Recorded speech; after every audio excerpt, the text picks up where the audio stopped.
Good. Okay. Leonie, thank you for inviting me. And then Charlie Oliveira, thank you for giving me the opportunity. What you're going to hear this afternoon will be totally new to you, and, and even to Andre as well, because we are developing and growing as we're going. And I believe there will be a few shocks as well. So let me start with my presentation. I just want to go there. 1 second. And anyone can interfere and ask me any question at any point in time. Good.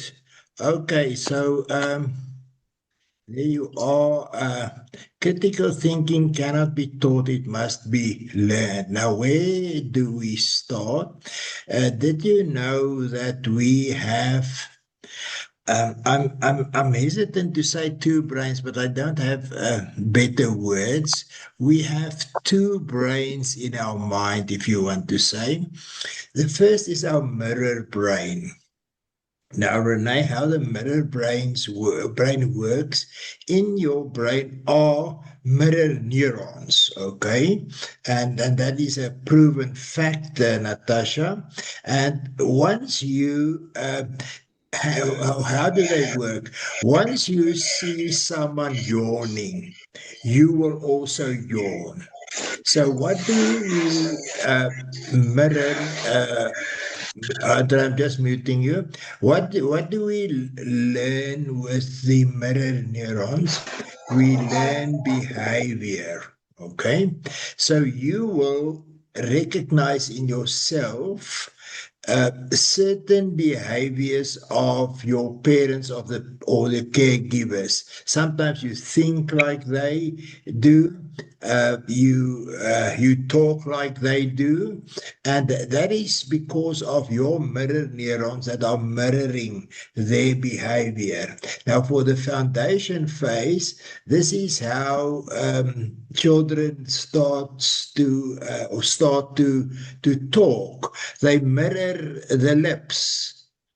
And this is how they start making sounds. So the mirror neuron has a very important function, but Natasha, the education system made a big mistake.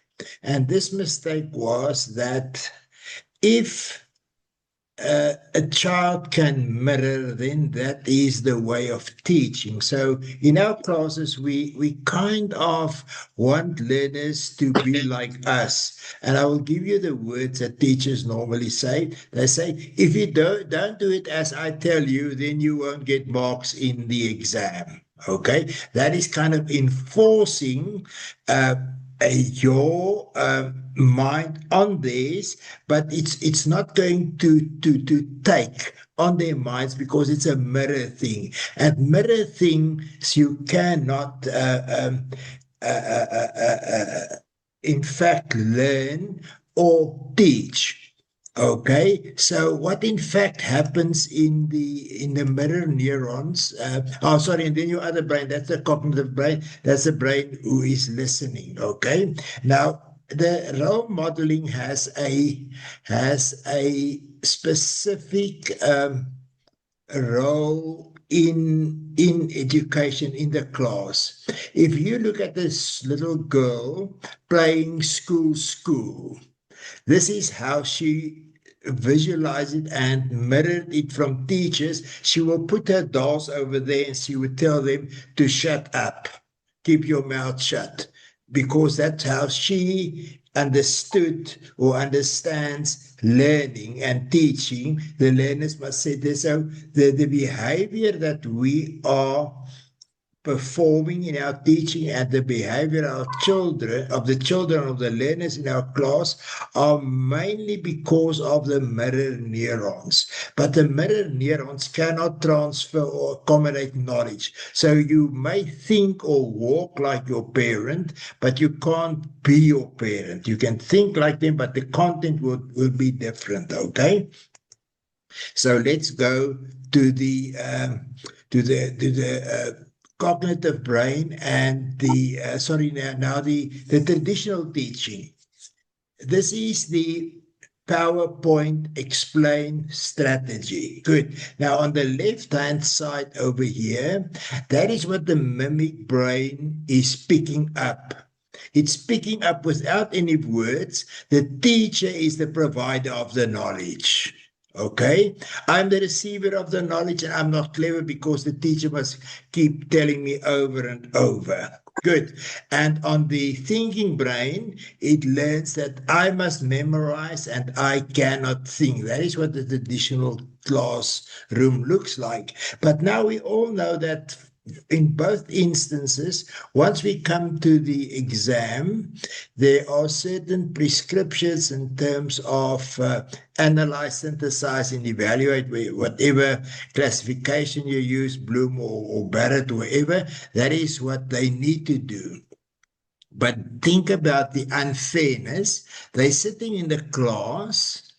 They are not allowed to visualize, to analyze, to synthesize, and to evaluate. And then comes the exam, and then in the higher grades, and then we expect from them to evaluate, which is very, very unfair. And I'm waiting for the Constitutional Court. Listen to this one. I'm waiting for the Constitutional Court case, and I hope I will be involved in that one, Bernice, where the parents' child doesn't make the marks because we asked questions about analyze, synthesize, and evaluate. And there you are. And then they take you to court and they say, but you did not allow my child gave my child the opportunity to analyze in the class, but you're expecting my child to analyze and synthesize and evaluate in the exam. And that is unfair. Bernice, do you agree or not agree? Yeah, I agree. Okay, good. So we are on very thin ice if we keep on teaching like this. We see what's happening in the Constitutional Court nowadays. Okay, good. Now, if we go to the thinking tool strategy, okay, what does the mimic brain learns there? That the teacher is a thinker, and that will become clear on the next slide, because a thinking tools teacher does not give answers. Now, Natasha, I want to talk to you. How many seconds do you think a human being can pay attention to one item? Natasha, talk to me. I think it depends on the type of person that you speak to, because it varies in my classroom. It really depends. Okay. It depends on the type of person you speak to. Okay, good. Let me give you a number, and then we discuss it, and I will test it against the others. I say a person cannot attend more than 4 to 7 seconds, and then your mind jumps. And I will give you a proof now. You, as you're sitting there, Andre, looking very friendly and accommodative, have thought about many things whilst we started. So you couldn't even attend for 17 minutes or 7 minutes. Andre, am I correct? Yes, true. Okay, and now we expect from learners to sit in a class overloaded with content. Natasha, are we on the same page? Okay, good. Right now, let me continue. Okay, so in our classes, we don't do any knowledge transfer. Renee, do you think knowledge is transferable? Yes, I do. Okay. If you give a class, what did you say was your subject again? Natural science. Yeah, natural sciences and technology and English. Okay, select any topic. Non-metals. Non-metals. Okay, good. And then you explain to your learners all the characteristics and what a non-metal is. Am I correct? Yes. Okay. And then I enter your class and I say, Renee, just stand in a corner over there. And then I will assess your learners. And you gave your level best in explaining to them. Am I correct, Renee? Yes. Good. And remember that the bell didn't ring yet. And I'm giving them a test on non-metals. So given what you said is that they will then get anything between 95 and 100% for my test. Is that correct? That's the hope. Thank you. That's the hope. They don't. Okay, good. So would you now believe me, Renee, that it is impossible to transfer knowledge? Yes. Knowledge is not transferable. It's an illusion that the education system relies on, and it's not true. Knowledge cannot be transferred. I'm always saying I'm married to the best wife in the world, but to get what is in my mind, in that girl's brain, is a nightmare sometimes, most of the times. Okay. So now you're sitting in a class where there are 20 plus learners and you're trying to convey your knowledge. It is unconveyable, believe me. Okay. Good. Let's go on. So we don't do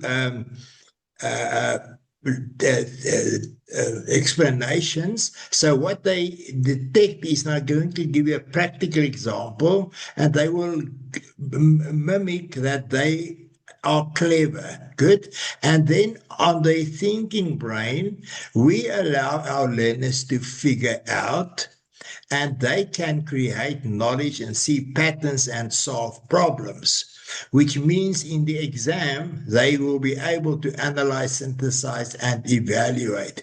Maybe I would just want to deviate. Who of you with your microphones on and or not, or cameras have kiddies? I do, sir. Thank you, Bennett. Thank you. Thank you. Good. Bennett, from which age do you think can a child analyze? I would also say it depends on the type of learner that you have. But in my case, my child could analyze on the age of 4. Okay, let me tell you, surprise, Bennett, your child could analyze, synthesize, and evaluate within 2 days who's his or her mother and who's not and who's a stranger. Am I correct? Yes, that's correct, sir. Okay, good. So analyze and synthesize and evaluate are inborn skills. We don't have to teach it to them. It is inborn. How old are they now, or he or she now, Bennett? My youngest is 7, and then my second is 8, and then the other one is turning 11 the end of the year. Okay, good. Excellent. Can you recall when they were between 9 months and 13 months when they started to crawl? You kept all your cupboards closed because they would break anything inside. We Yes. call that in education analyze. That makes Okay. sense. It makes sense, okay? It's not possible for them to synthesize that, but they will evaluate that they did something. Okay, good. So we're working on the brain's inborn tools. Thank you very much for your input over there. Good. So if we look at the explain versus the thinking tool strategy, normally you start with a learning objective, and then you provide a content-rich lesson. Who of you start with a learning objective? A learning objective. Today we're going to do part of speech. What? Do you do that? Hands, give me indication.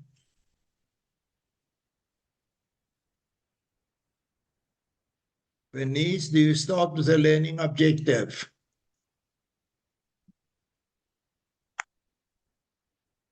I do start with today I'm going to teach this. I'm speaking like that.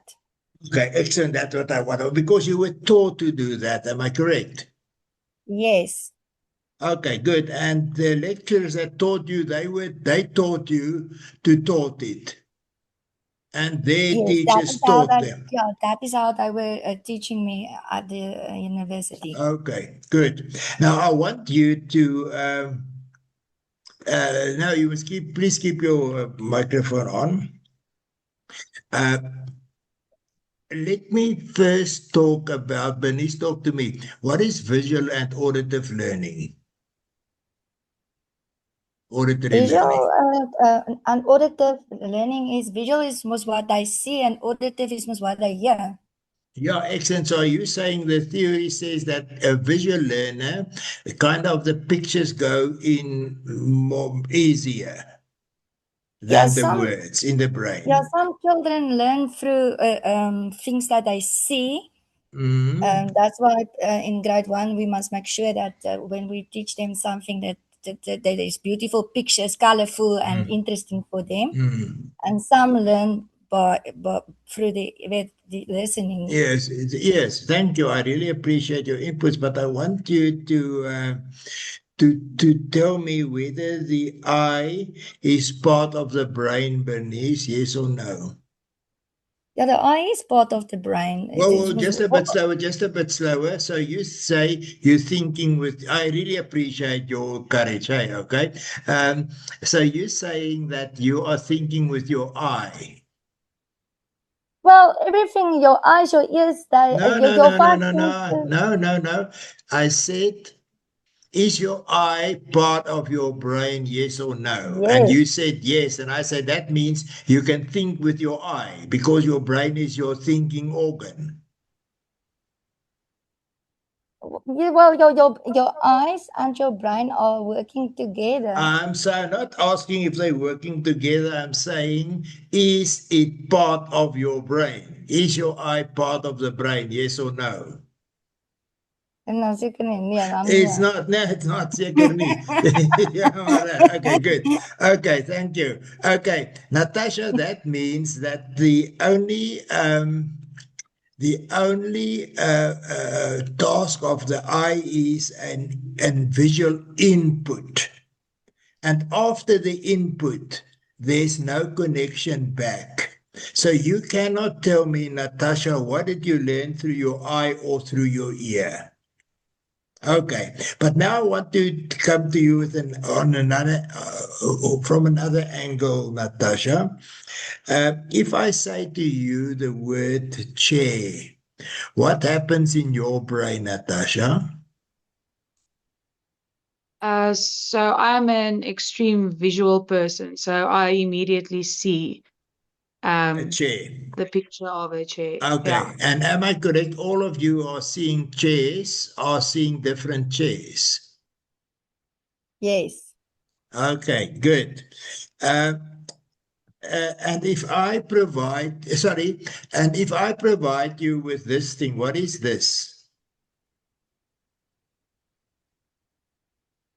Natasha? It's a laptop. It's a mouse. It's a mouse. Okay, good. Okay. So I gave you a picture and you gave me a word. Am I correct? Correct. Okay. So the story, the theory that the picture goes in is not true. I gave you a picture and you gave me a word. I gave you the word. I gave you the word chair and your brain came up with a picture. Yes. So it works differently. I'm just getting back to visual and auditive learners. It's a false thing. It's only an input. We're working with what's happening inside the brain. Okay. Now, Bernice, I'm now going back to you. Okay. And today we're going to do me and you, Bernice. We're going to do Acinonyx ubatus, and you can start by talking about the eyes and the ears. Do you see anything, Bernice? Do I see anything? If you When I say, now I'm saying we're going to have a discussion. Our topic of the day is Acinonyx ubatus. Do you see a picture? No. Thank you. I don't see a picture. Thank you. You are what I call auditory blind. Yes, for sure. I speak and you see nothing, okay? If I show you, because you're a foundation phase teacher, if I show you a picture of a parabola in maths, which you won't understand, you will be visually deaf because you don't have a story of the parabola. Yes, yeah, we Okay, would not know what good. are you I think talking this is the about. last question to you, Bernice. So if you start a class in grade 4-ish and you say, today we're going to do part of speech, are we not talking our learners auditory blind? Yeah, for sure. Yeah, for sure. Okay, good. Right. So this content overload thing doesn't work right from the beginning. Okay.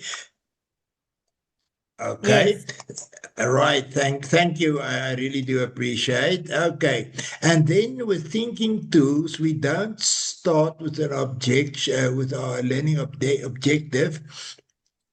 We start with a thinking, I'm just muting you, Alicia. We start with a thinking strategy, which means we start with no content. No content. Okay. Natasha, I'm going to use you for this one. So if we get this sum in grade 5, 6, or 7, can you see it's heavily loaded with content, Natasha? And the teacher are going to speak words and words and words, and the learners would, if the teacher asks, do you understand? They will all say yes. But they don't understand. Okay, good. Now, Natasha, I want you just to relax because I'm going to give you some sums, but I will teach you and I will teach Andre a new trick over here. So, Natasha, can you give me the next number on that number? I am a very bad example for mathematics, and you can ask Sir Andre as well. No, that's why I want to use you. What is the next number? It's 14. Excellent. Okay. So now I'm going, I just want to switch this thing off. It started. So Natasha, we're going to start with what I call step 0. I just want to talk about step 0. Okay. Step 0, Natasha, is that instance where you see the plan, but you aren't yet in a position to apply it. I will give you 2 examples, Natasha. Archimedes, he had the instruction to determine whether the king's crown was solid gold or not, fake. And he was lying in the bath, and as he was soaking down, the water came up. And he then realized something has happened here. I have the formula, but he didn't have the formula. He jumped out of the bath naked, and he ran down the road, and he was screaming, "Eureka, Eureka, I have it." Okay, that was his step 0. I'll give you another one, and then we will continue. If we look at Newton, he discovered gravity. He was sitting under a tree, bothering no one, daydreaming, and then the apple fell on his head. And he realized there's something, gravity. Why didn't the apple or something fall skew or up or whatever? So I realized that step 0 is the place to start. And Bernice, I'm just giving an eye to you. Can you see I haven't given any content so far to Natasha? Yes, I've heard it. Okay, good, Natasha. Let's go, and you can please relax. I will not put you on a space that which you cannot handle. Okay, good. So you saying to me that the you are adding +3 every time. Am I correct? Correct. Okay, now in this bubble over here comes the sum, but there's no space to write it down. Okay, good. Now, Natasha, just look here. I'm going to use a bridge map.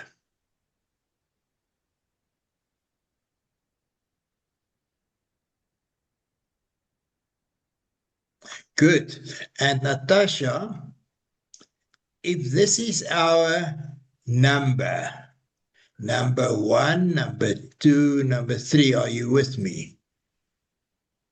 Good. You tell me, what is the answer of number 1?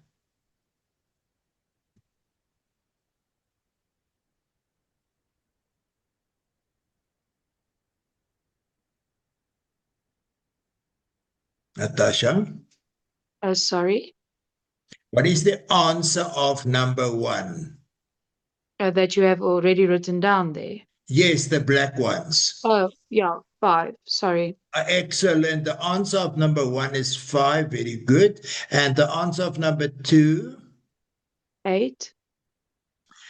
Okay, good. And I'm not going to ask you 3 because I know you know it. So let's start here. If the answer of the first term, that we call it the first term, is 5, and we're working with the 3 times table. Do you see the 3 times, every time 3? Yeah. Thank you. You must say yes, otherwise I don't. Good. So 3 times what will give us, does it give you 5, Natasha? Sorry, please repeat. I cannot hear I very will. nicely. Sorry. Does 3 times 1 give you 5? No, it does not. What do you need to add? You need to add another 2 to get the 5. Excellent, excellent, excellent. Okay, Natasha, what is the answer of the next term? So you need to add the 5 plus another 3. No. to get- I'm asking you, what must I write over here? If this was the answer of the first term, what is the answer of the second term? I do not understand the question now. Sorry. Okay, good. Let me go So again. I work Right. with patterns. No, Yeah. we're going to see the pattern. We're going to detect the pattern. That's where we are going. Okay, good. So can you see the first answer is 5 when we did this sum? Yeah. Okay, when we're going to do this sum, what will the answer be, Natasha? The 8 So sum. it's the 8 sum. Yeah, this one. So I just worked extremely easy. So I just said, okay, the difference is 3. That's just how I do it. Okay, now I want you to follow my strategy. You cannot deviate from my strategy, and I do appreciate All right. your courage. Okay, Okay. so we work with this one. Am I correct, Natasha? Yes, I see. Now we're going to work with this one. So what is the answer So of you this just one? said 2 times. So you said No. now. Start with my question. What must I put in this block? Because I put 5 in that block. The first one. So now in that block you have to put the 8. Excellent, Bernice. Can you see I refused to give her the answer? Can you see? And she figured it out. So, okay, good. Yes, I Right, see. Natasha, we're working with term 2, am I correct? Yes. And we're still working with the 3 times table, am I correct? Yes. Okay, and what do we need to do to complete this part of the equation? So 3 times 2 is 6, and then you obviously need to add the 2 to get the 8. Excellent. I'm going to challenge you now. I want to know what is the 8th term?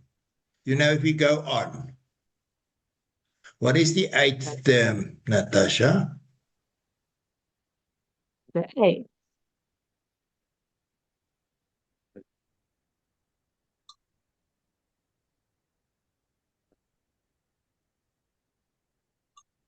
What did we do? We took I just want to shift my 8. We keep on working with the 3 times table. Am I correct, Natasha? Correct. So, So sorry. it's going to be 3 Yeah, times go. 8. Yeah. Excellent. You have it. 3 times 8. And then, so 3 times 8 equals to 24. And 24 plus 2 is 26. Just to make me comfortable, what is the 10th term? Okay, so 10, so we're going to do 3 times 10 is 30. 30 plus 2 is 32. Do you feel like a mathematician? No, I do not, but I do feel that Sir Andre is going to be very proud of me. Okay, good. Okay, good. I'm not going to do any more, but I want to show you the difference. I'm going to jump to, because of the time, jump to my last slide to address all your time concerns. Okay, so at the beginning of the academic year, we need to start here and we need to go to here. Now, what you're doing with all the words and things, you're going all around, and you're just hoping. So this takes you. In fact, you want 1.25 year to complete your curriculum. What I am saying, if you do it in this way, and I will show you, but I will show you something, Bernice, but you're not going, Natasha, but you're not going to do the sums, is you now learned very, very fast and quickly. So you took this avenue. So what I'm saying to all the teachers over here, you can do 2 caps in 1 year instead of longing for another quarter of a year. And Natasha, I just want to show you, and you can tell Andre, I'm telling you that if I gave you this sum, you will also be able to do it. Can you see? It's a 3, again 3, but I'm just starting another one, and you will always also be able to do this one. And you will be able to tell me the 16th, the 8th, and the whatever number. So what I'm telling to you, my message for this afternoon is, instead of keep on talking and talking in the class, overloading your content, your learners with content, you develop their figured out skills, and that accounts for all subjects. And I promise you, if some of you have a topic for me, I will show you how we do it in any subject, languages, blah blah blah, all of them, so that your learners eventually become masters of analyze, synthesize, and evaluate, and be able to do it in the class, in the exams, in order for you to have excellent marks. Because we're putting, as I put Natasha on the spot, she had the same experience as she would have in the exam, but it was not that bad, Natasha. I mean, you did survive it, okay? And you would be able, if we had time, to do another one, okay? So we're putting our learners during the class, during this process, and what is very, very important in the way I'm going to teach you, if you want to do the Thinking Tools course, is could you detect that I exactly knew what Natasha knows or not know? Okay, which means I would know how, where, and what to assist her with because we were talking. So it's not a question of getting a surprise at the end of the year and say, but I told them 1,000 times. I can tell you can tell them 10,000 times, it wouldn't work.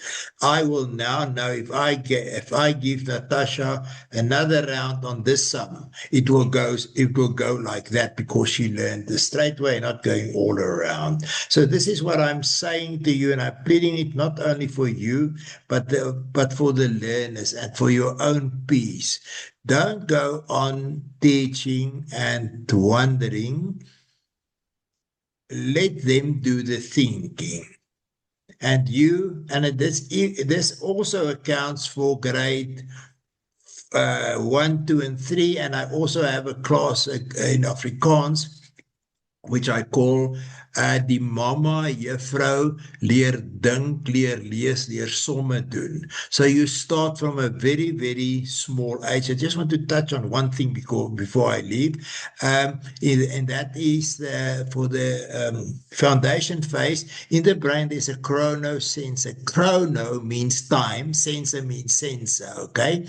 If your kiddies don't have that chronosensor aligned with the solar system and understand what time of the day it is, I can guarantee you in grade 4, 5, and 6, they won't be able to read the clock. And I can teach you how to enable your foundation phase learners to grasp the essence of the chronosensor, and not only for reading the clock. Natural science has a rhythm, language has a rhythm, words has a rhythm, everything in the world has rhythm. And if they miss out in foundation phase on the rhythm, they will say in grade 4, 5, and 6, and 7, it's because of the foundation phase teachers. Those are my final words. I want one or two of you to give me, I call it a takeaway. What are you going to tell someone close to you? What did you learn? And it needn't be only those who were interacting with me. Andre, I'm putting pressure on you. You will start with your takeaway. Just to get a feel of what you gained. Andre, what is your takeaway on this session? Okay, because I've done the course, it does not necessarily mean that I knew everything that was gonna happen today.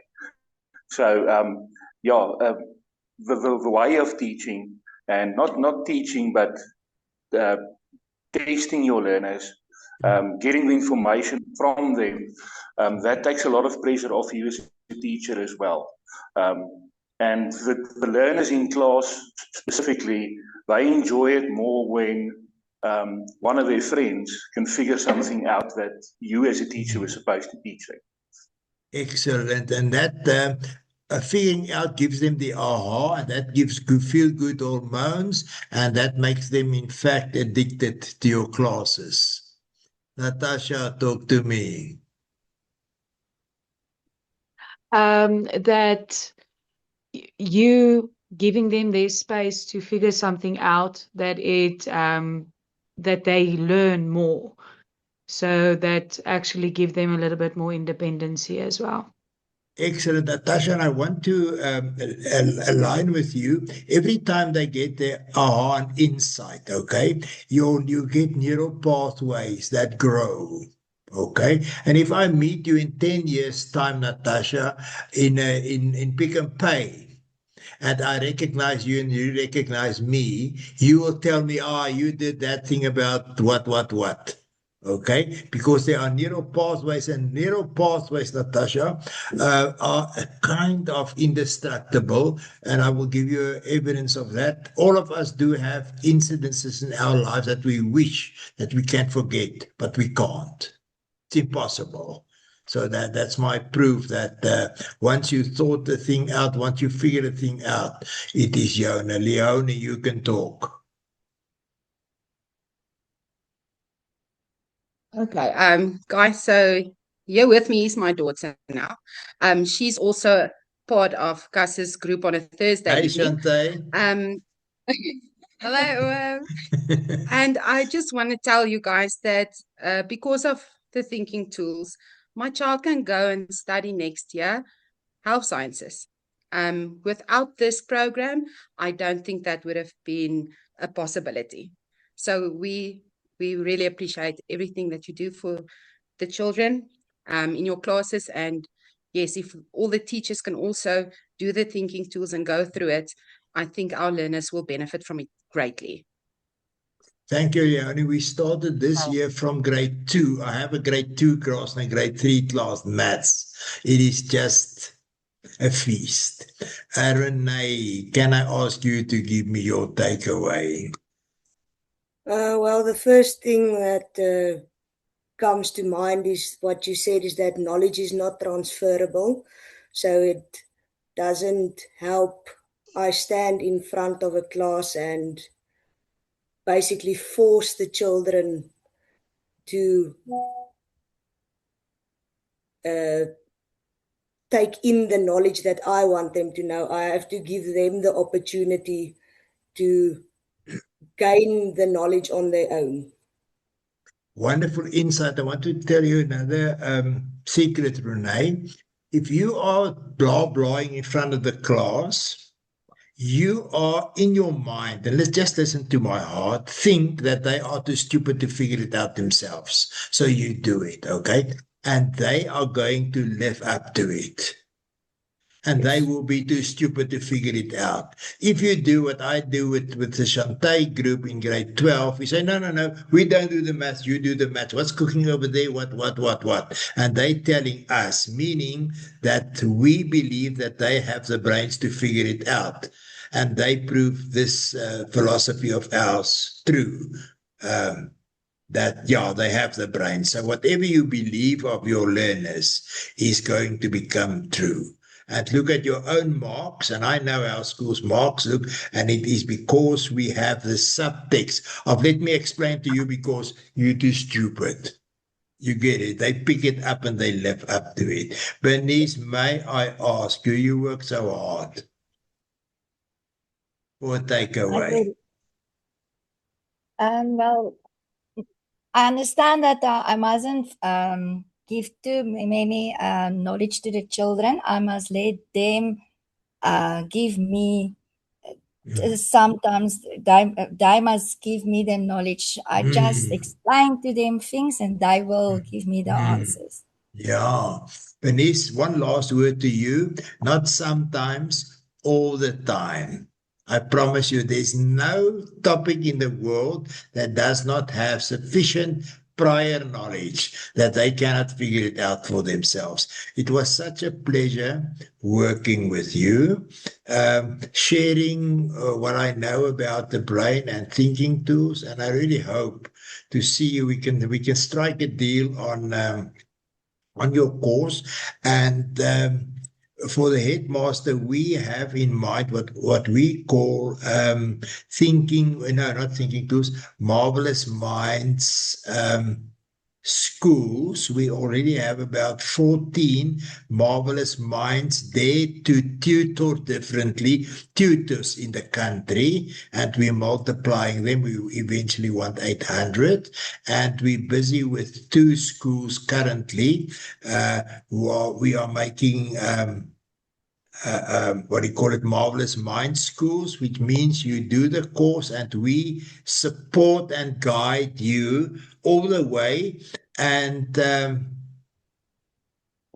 we will ensure that your marks will be good, because we help you with your preparation, etc., etc. So I really hope I can see, Leona, I hope your wish becomes true, and that we see the school as a thinking tool school, because your learners have much more potential than you think they have.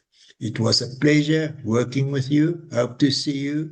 Be safe, be blessed, and be well. Thank you. Bye. Thank you, Uncle.